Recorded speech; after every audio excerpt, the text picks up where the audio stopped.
There we go. Hot mic. 94.3 The Ox. Toby Keith getting his drink on your Monday ride. 8:25 now. Time for Coffee Talk. Brought to you by the Comanche Chamber of Commerce and Agriculture. Check them out at #Explore Comanche, Texas. As we say good morning and welcome into the studio. Cynthia Newton with Hope Counseling. How we doing? Good morning. It's Monday. You look traumatized. Did the boys Monday. traumatize you this weekend? The cows traumatized me this weekend. Okay. And the boys traumatized me this weekend. Well, I don't know. It was not a long enough weekend. just too short, wasn't it? Yes, it's October.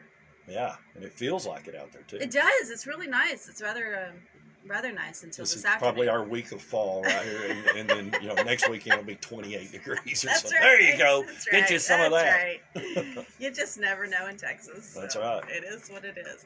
I would like to say this morning, happy birthday to my mom. Aw. It is her birthday. I am not going to say on the air how old she is because she would kill me. So, Tell me what you told me a while ago. that she has aged well is what I told What else? you. And that's all I said. All right, we'll let that slide. Anyway, my mom, Nancy Paige Allen, if you see her today, just say, tell her, give her a quick shout out and tell her happy birthday. So. Absolutely. All right, so today we're going to talk about autism spectrum disorders. So that affects a lot of people, a lot more than sometimes people realize.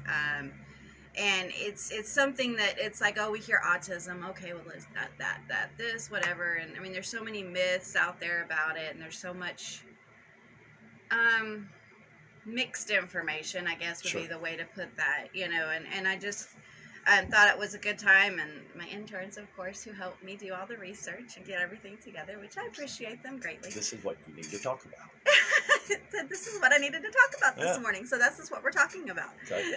So, anyway, autism spectrum disorder, if you've heard of it, refers to a group of neurodevelopmental disorders that affect how people communicate, learn, behave, and socially interact. People may have repetitive and characteristic patterns of behavior or narrow interests. Not everyone who has ASD may have these symptoms, however, which are usually present from early childhood and affect daily functioning in both children and adults. Okay, the term spectrum actually refers to the wide range of symptoms, skills, and levels of disability and functioning that can occur in people with ASD. So it's not like it's just a disorder. It's actually on a spectrum, that's just a variant. That means it's varying in your symptomology. Some children and adults with ASD are fully able to perform all activities of daily living, while others require substantial support to perform basic activities. Learning and thinking can range from extremely gifted to needing severe help. So that's where that spectrum idea comes in. It occurs in every racial and ethnic group and across all socioeconomic levels. However, boys are significantly more likely to develop ASD than girls. Did not know that. Well, I try to always give you some information you didn't know. You a can't know bump on everything, that Kyle. surface. I know you think you know everything. Oh, but... no. So some common signs may be that they may become overly focused on certain objects, rarely make eye contact, and fail to engage in typical babbling with their parents when they're young children. In other cases, children may develop normally until the second or even third year of life, but then start to withdraw and become indifferent to social engagement. The severity of ASD can vary greatly and is based on the degree to which social communication, insistence of sameness of activities and surroundings, and repetitive patterns of behavior affect the daily functioning of the individual. The mutual give and take nature of typical communication and interaction is often particularly challenging with ASD individuals. Children with ASD may fail to respond to their names, avoid eye contact with other people, and only interact with others to achieve a specific goal. Often, children with ASD do not understand how to play or engage with other children and may prefer to be alone. People with ASD may find it difficult to understand other people's feelings or talk about their own feelings because they can't grasp what feelings truly are. People with ASD may have vastly different verbal abilities, ranging from not able to speak or no speech at all to speech that is fluent but awkward and inappropriate. Some children with ASD may have delayed speech and language skills, may repeat phrases and give unrelated answers to questions. In addition, people with ASD can have a challenging time using and understanding nonverbal cues. This is huge, such as gestures, body languages, or tone of voice. So if you're saying one thing, how we often try to say something, but our tone of voice, or especially when you're arguing with your significant other, right? Else. Yeah. I'm sorry. Yeah, right? Exactly. They may not pick up on those types of cues, so that's something really to be aware of, especially when trying to have a relationship with somebody with ASD. Young children with ASD might not understand what it means to wave goodbye. People with ASD may also speak in flat, robot-like, or sing-a-song voice about a narrow range of favorite topics with little regard for the interests of the person to whom they are speaking. So they get fixated on something and tend to repeat some of that. And there's some, I will say there are some good TV shows out that actually, there's a lot of things sometimes out there that don't necessarily portray things in a really good light. Accurately, right. Correct. And I mean, they're doing better, I believe, to portray things as in in the world. So I mean, anyway, so you might kind of look at some of that stuff and just see if you're really trying to understand the concept. There truly are some things out there that portray ASD a lot better than what we used to portray it even 5 years ago. Many children with ASD engage in repetitive movements or unusual behaviors, such as flapping their arms, rocking from side to side, or twirling. They may become preoccupied with parts of objects like the wheels on a toy truck. Children may also become obsessively interested in a particular topic, such as airplanes, or memorizing train schedules. I had one individual that I worked with that was all you could get him to talk about was the Titanic. I mean, it was, but he knew everything about the Titanic, yes. The dimensions, down to just that. And so that was his fixation. But it was really neat when you could just see the way his brain would work when it came to that. I knew one that was Star Wars, and it was a girl. And Absolutely. She knew everything about Star Wars. And then when I worked at the airport, there was a kid that would come out there that was all about airplanes. Absolutely, It was fun and taking him around and showing him, and just watching his eyes light up. He loved it. Yeah. So many people with ASD seem to thrive so much on a routine that changes to daily patterns of life, like an unexpected stop on the way home from school, can be particularly challenging.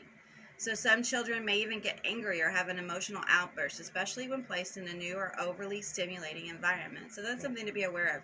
Really, especially if you are working with people with ASD, is to just be aware that keeping and staying in that routine is very, very, very important. And transitions, you can't do quick transitions, or you're probably setting yourself up for a meltdown. Yeah. You've got to prepare for a transition that might be out of the norm. So how is it diagnosed? Autism is diagnosed by clinicians based on symptoms, signs, and testing.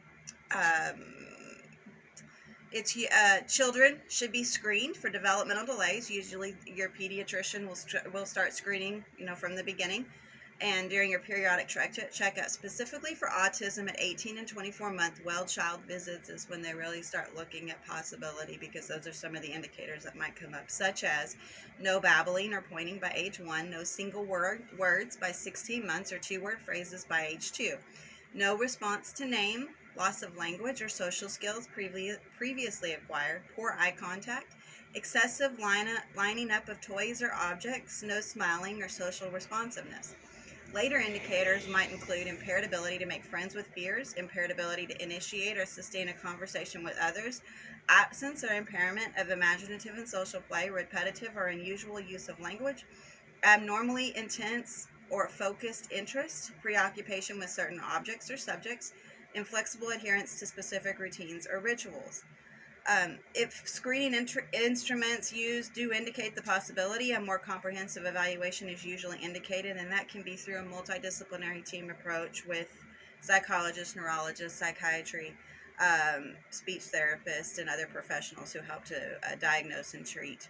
The team members will conduct thorough neurological assessments, because you always want to make sure before you say ASD, you want to rule out any other possible thing as well. And that's something that we really hit on and sometimes forget, is that sometimes there may be other medical factors that can attribute to some of these same things. Even like a hearing loss or a hearing deficit that might not be picked up can cause very similar things to mimic that. Scientists believe that both genetics and the environment can play a role in ASD, which you find interesting. There was a lot of things out there at different times. Again, we've heard vaccines, we've heard just all sorts of things that have caused it. Over time, researchers have identified several genes associated with the disorder. Studies suggest that ASD could be a result of disruptions in normal brain growth early in development. That these disruptions may be the result of defects in genes that control brain development and regulate how brain cells communicate with each other. It is more common in children born prematurely.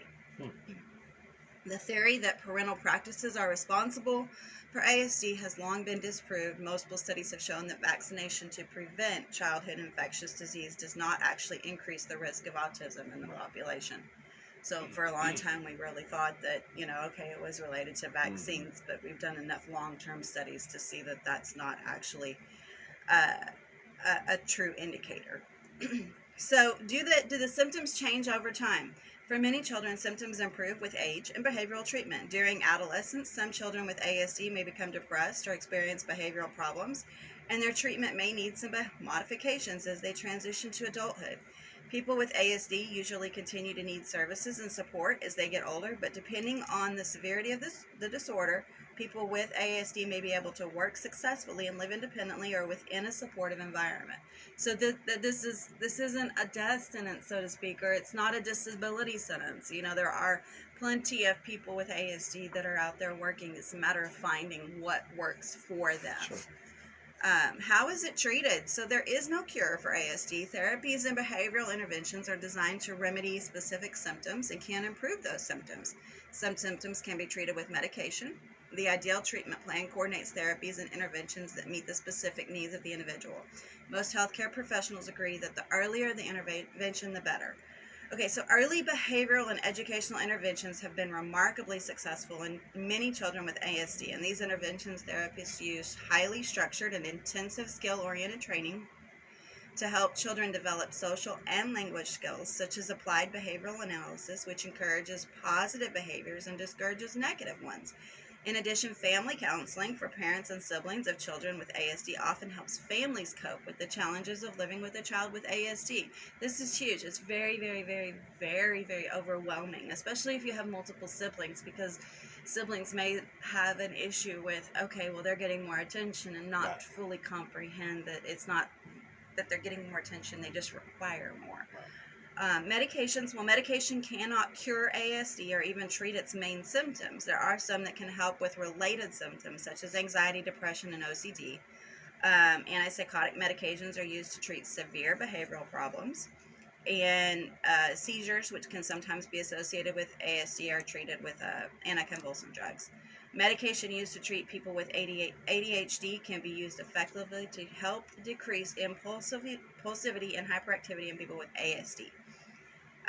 Parents, caregivers, and people with autism should use caution before adopting any unproven treatments. So this is always, you want to be very careful before just starting anything that's not been tested or proven, because you just don't know the long-term effects. So, how does having an autistic child affect parents? Parenting is associated with challenges anyways. Being a parent to a child with special needs may further add to the task. Whether your child has special physical, mental, or emotional needs, it may be quite overwhelming. Similar in this case with parenting an autistic child. ASD comprises a broad range of conditions characterized by challenges with social skills, repetitive behavior, speech, and nonverbal communication. It actually is shown to affect 1 in 54 children in the United States. Wow. That's a lot of children, absolutely, and that's a lot of parents and families that are affected as well. Children with autism have the same basic needs as any other child. They need healthy food, good rest, adequate sleep, physical activity, regular dental and health checkups, and most importantly, your love and care. An autistic child, however, may express and interact in ways you find difficult to understand or be comfortable with. For example, head banging in an autistic child may be a sign of feeling unwell or hungry. Having an autistic child affects the entire family, although it is usually the parents who are affected the most. Children with ASD may have complex needs that may require considerable financial, physical, and emotional investment. This may cause a lot of stress for the parents. Focusing on the autistic child may create challenges for other relationships. The parent or caregiver may at times need to forget their ambitions and career goals to ensure that the child gets the necessary care, and that's a hard choice, but that can happen. Here are some suggestions for a parent. This is for you guys, you parents out there that have autistic. Take a break from the stress to ensure you and your family's well-being. Accept help from your family and friends, even if it's just having someone who listens. Join support groups for parents of children with autism. You may also enjoy online groups or following blogs or pages that provide helpful content. Sharing experiences, including challenges and solutions, truly helps. Consider taking some courses that may help with parenting autistic children. Educating yourself about your child's condition will put you in a better position for managing it. Take regular breaks every day, no matter how short they are, but do what relaxes you. It may be painting or a short walk. Do not feel guilty for having some me time. This is highly, highly important because your patience does run out. Your ability to work with an autistic child can definitely become impaired if you're not taking care of yourself. Yes. Explain to family members and your other children the difficulties your autistic child has. This may help them understand your situation better and provide the support you need. Do not be overindulgent. Your autistic child needs space and autonomy as well. Let them be on their own when they are in a safe environment. Let them explore and learn. Seek help from professionals when needed. If you or your partner are overly stressed, depressed, or overwhelmed, seek qualified therapist help. Making your child with ASD understand their condition is also important. You need to do it at the right time and in the right way. Discuss with your doctor and therapist how to communicate it to your child. Seek financial aid for caregivers of children with special needs. This is out there. Respite support, all of these things, these are truly out there. So to provide the best care for your child, you need to care for yourself as well. Do not hesitate to seek help or invest time in your health. Maintain a journal, write about your challenges. As always, if you're really struggling, make sure you seek help or seek counseling in yourself. And what we here at Hope Counseling of Texas are here to help you with locations in Comanche, Hamilton, Dublin, and Eastland. Anything that we can do to help you. Again, this is not an easy thing to manage sometimes, and sometimes just having somebody else to help you manage through it, or getting your child in to kind of help with some of the behaviors that might be associated with autism. So 325-356-1105 if there's anything we can do at Hope Counseling, Eastland, Dublin, Comanche, and Hamilton. All right, Cynthia Newton, as always, thanks for coming in. All right, thank you. See you next week. Your family and your business are looking for a different kind of insurance.